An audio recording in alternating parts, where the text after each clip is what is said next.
Hey, instead of Steve, please like and subscribe. Please click on the Deck Heroes icon. Click on subscribe. It's 100% free.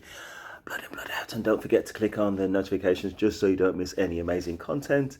This video is on Kendrick Lamar, his life advice. It's got millions of views. It's about just over 2 years old, this video, I believe. At least 2 years old.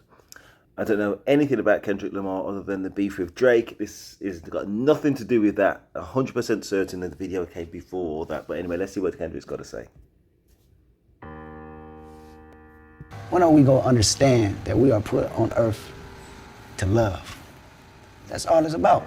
Everybody want to figure out how complicated life is and break it down. This is what I truly think. I really think that it's going to keep going on. War going to keep going on. Frustration going to keep going on. Anger going to keep going on till we finally go back down to the simplest word, love. And when God sees that, then we have the answer. People don't like to look themselves in the mirror. That's the hardest thing to do. You know, it's to critique yourself rather than point the finger. Everybody hates change. So to actually do that and say, I'm wrong in a lot of areas, I look at myself in the mirror and I'm saying I'm wrong in a lot of areas, that takes a lot of willpower. And start with self first. Before music, it's a lot of territories just being a part of the gang culture and knowing how it reacts and being in the center of the heart of it. There's a lot of territories that, you know, I couldn't go to just off the simple fact it was bad blood between my neighborhood and the neighborhood around the corner. And those neighborhoods was off limits. Way off limits. And just recently, I just found out that the same cats that I enemied or that enemied me somewhat has given me a higher respect further than gangbanging, just off the simple fact I'm doing something that not only inspires them, but inspires their kids, which privileged me to go where I want to go in Compton. These words are powerful. You know, I got homeboys that's dead, that's in prison, and sometimes you get a lot of artists that just glorify that. So these kids look at it, you know, they think it's nothing but cool until they put in a real situation where they back against the wall and it's all over. For me, that's what separates me as an artist. I'm gonna give you the gift and I'm gonna give you the curse. Yeah, for me, I'm responsible for myself to know what I'm talking about. That's what my responsibility comes, to know 100% what I'm talking about, because I'm a witness. It's your choice to listen to it, but it's my responsibility to know exactly what I'm talking about, you know, and to always give you both sides of the fence. I can't just write, I can't come up with an album if it's not from self-experience. We so focused on what the outside is doing to us and stumbling upon us. We forget that if we're stronger on the inner core, ain't nothing nobody else can do. You can't break down something that's so solid if the core is solid. The foundation is there, you know. It's just something that gotta be reversed. Definitely a curse that has to be reversed. That reverse may come tomorrow. Fortunately, when you talk about change, you talk about time. And time can be forever. When you're dealing with something such as murder, violence, and most importantly, hate.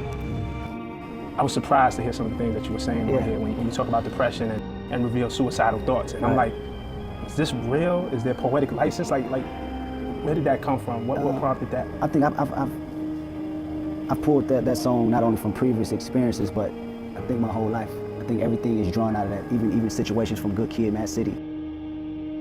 It wasn't that vulnerable. Nothing was as vulnerable as that record. So it's even pulling from those experiences of coming up in Compton. It's pulling with the experience of going through change and accepting change. That's the hardest thing for man, accepting change. And when I was on that tour bus and things is happening back home in my city or in my family that I can't do nothing about, it's out of my control, I don't can put it in God's. I couldn't understand that. And that can draw a thin line, you know, between you having your sanity and you losing it. And this is how artists deteriorate if you don't catch yourself. Michael Jackson holds the record with 12 nominations. Yeah. You almost had the same amount of nominations as Michael Jackson for Thriller. The legend. I don't want to go past that though. No. No. But what if you had 13? No. I take back. I can't fathom being as great as Michael without putting out the work. So 11 is perfect. You know, he's the legendary. I'm glad it's at What 12. happens? Say you do get 13. Kendrick, let's think about this. It almost happened. I mean, then what do we have to do? You just gotta... I don't know. Yeah, you just gotta leave the country. You gotta do something else. Because a lot of my inspiration comes from meeting people who are going outside of the country or going around the corner to my old neighborhood, talking to a 5-year-old little boy. And I have to remember these things. You know, I have to write them down.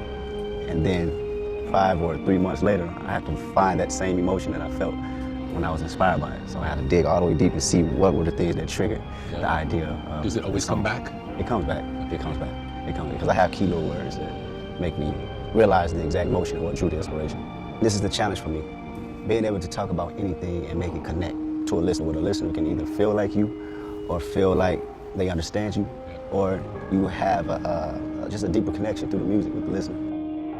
Talking to a little kid, making that represent something, feel like something, or saying the most brutal, harsh things on record where, you know, society may not want to hear it, you know, but still having that connection. And you can look at a person, you can have a conversation with them. You know if, you know, whether it's the music or who they identify themselves with, if it comes from an organic place, a real place. And we call the consumers, you know, we've been told to call the consumers dumb, but they're not. They know when it's real. Absolutely. And they know if they can feel it, you know. And still to this day, when I look at my certain aspirations, as far as artists, when I look at Eminem, when I look at Jay, I felt, you know, the stories they were telling, you know, whether it was fictional or not. These ideas that they were putting down made me believe, you know, in everything that they were saying, because it just came from a space of whether a realistic point or just their imagination being so strong, you know, and so heavy, you know, that you just get bombarded into their ideas. It's the reason, the true reason, the true meaning of imperfection. And that's beautiful. No matter what you're going through, imperfection is beautiful. I'm my own individual, man. Not smoking and not drinking doesn't put down my manhood or my coolness, you know. I've been cool since elementary, you know, and I never begged for the attention. That's the difference, and I think that's what makes up who I am today and how I'm able to deal with fame. I always had the attention. In high school, in middle school, I could never put in my lyrics the sentiments of back then they didn't like me, but now I got money.